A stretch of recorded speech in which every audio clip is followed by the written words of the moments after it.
Welcome, all you wonderful dissidents. Last night, the real world reached out and kind of gently caressed one of our infamous leader's spouses in the form of a semi automatic or maybe a fully automatic bump stock hammer. I'm not quite sure. But old Paul Pelosi got a little ring a ding ding and visit at his old home at about 2 a.m. in San Francisco. I thought that this little meme kind of was funny. It's off of his old drunk driving charge from earlier this year. You know, the one where he walked away scot free and is never going to serve a day in jail or have any real consequences, at least not directly associated with drunk driving. Karma, on the other hand, is a bitch and will take her toll in other ways, sometimes at crazy hours in the morning, too. But says this old man knows what awaits him at home. Did he really? Did he really? Somehow I doubt it. But either way, let's go ahead and get into it.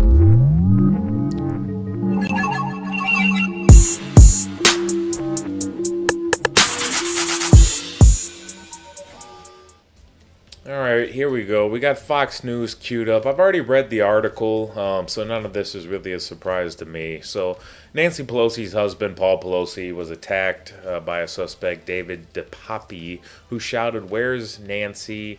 Where's Nancy?" David DePapi is 42 years old. I've done a little bit of looking into the guy. It appears that he was like associated with some kind of fucking weirdo nudist association, basically the old school perverts that want to run around naked on beaches with children. But so this guy's 42. I think Paul Pelosi's 82, I believe. But here's the police chief for San Francisco.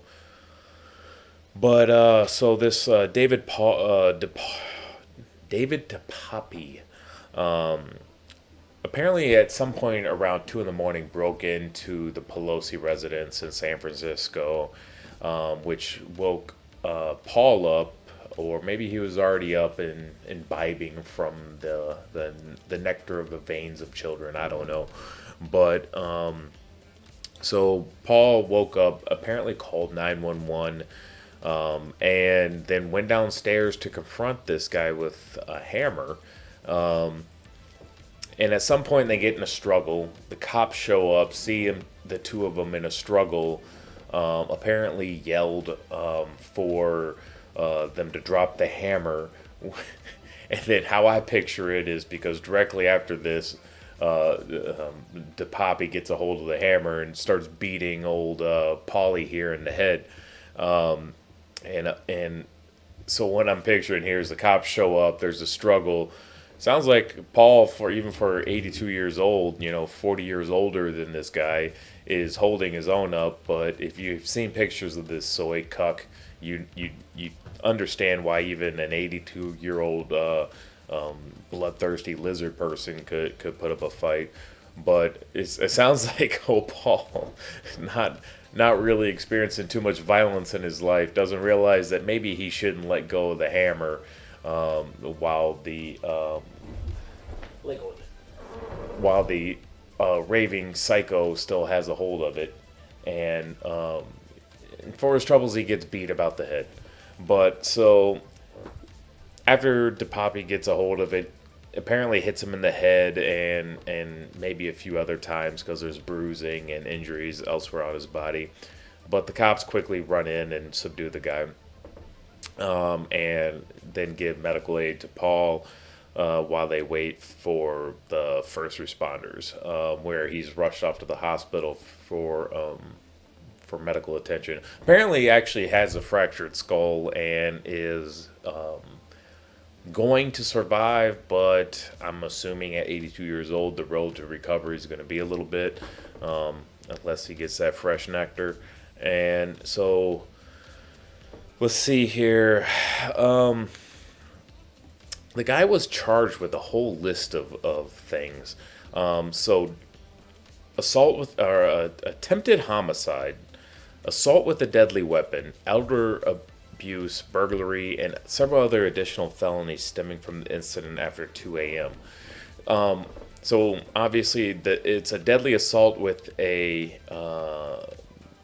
hammer, and the attempted homicide, obvious charges. Although it's kind of interesting how when these things happen to people who aren't rich and famous and well connected on the political left, like you or me or the plebes or even high-ranking conservative Republicans, it's just kind of like a non-issue. The person might be arrested and booked and then released on a no cash bail or bond in a lot of these states. Not all of them, but a lot of them.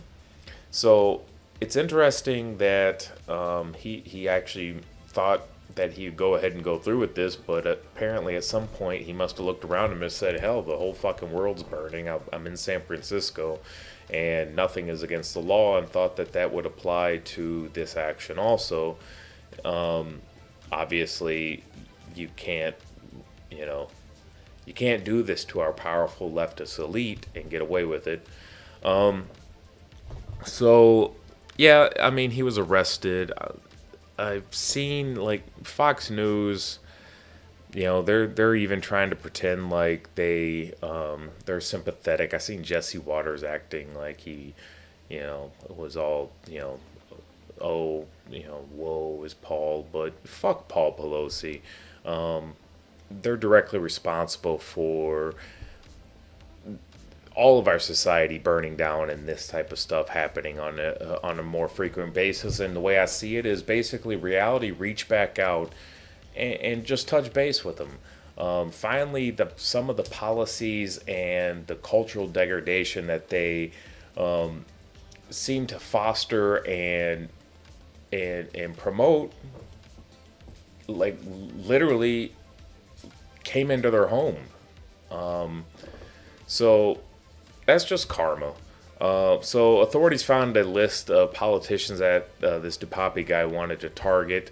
Sources also said the authorities found a manifesto belonging to DePapi, which contains anti-government beliefs regarding COVID-19 and other conspiracy theories. Now, already I've seen some hints that they are trying to. Hold on, let's cue this up. All right. So going over to InfoWars here says that Paul Pelosi is undergoing brain surgery following the brutal attack. The suspect is identified, obviously. So they say that DePapi made several religious posts in 2007. I don't care about any of that. I don't think that this is actually a picture of the guy. I think this is him right here. So this guy right here on the far left, cuddling this small child, is the DePapi guy. So apparently he is a nudist transient from Berkeley, California. He's on the far left, literally and figuratively. So I mean, there's already hints that they're trying to paint him as a right-wing extremist, because the Democrats can't ever not try to find some way to demonize or divide us. So people are rushing to describe the suspect in the Pelosi attack as politically motivated, but the evidence so far suggests that he suffered from serious mental illness, drug addiction, and lacked any coherent political ideology. Right here, this is a Sadie Gurman, obviously a blue check on Twitter, which, peace, Elon, thanks for buying that.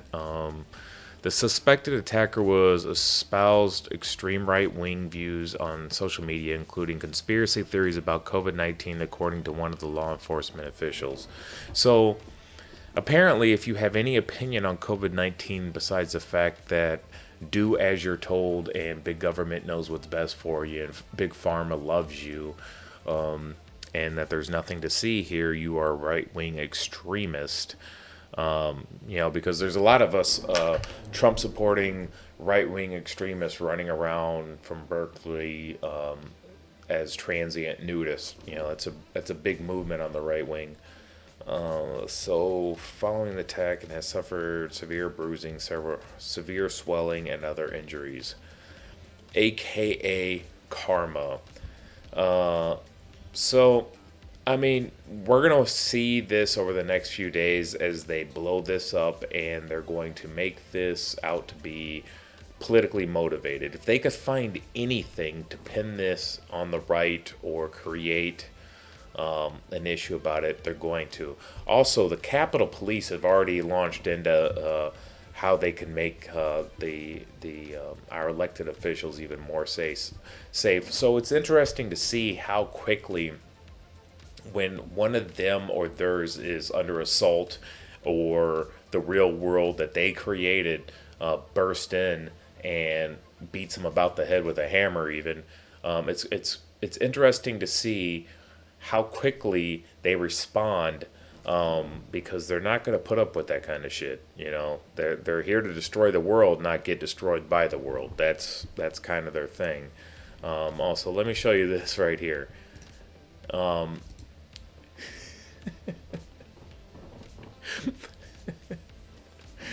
not I'm not pointing any fingers, but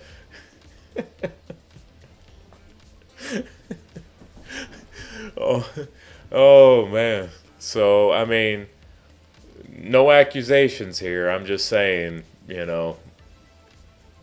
makes you think. Makes you think. So, okay, you unwoke savage bastards. I hope you enjoyed the video. If you did, maybe give me a like. If you'd like to see more of this kind of stuff, subscribe. I'm going to try to make regular content following whatever the day's news is, and the insanity of our degrading clown world, and just follow the basic degeneracy. Try to point it out. Maybe get a laugh at it. So if you liked it, subscribe, give me a like, maybe share it, and you guys have a good day. Peace.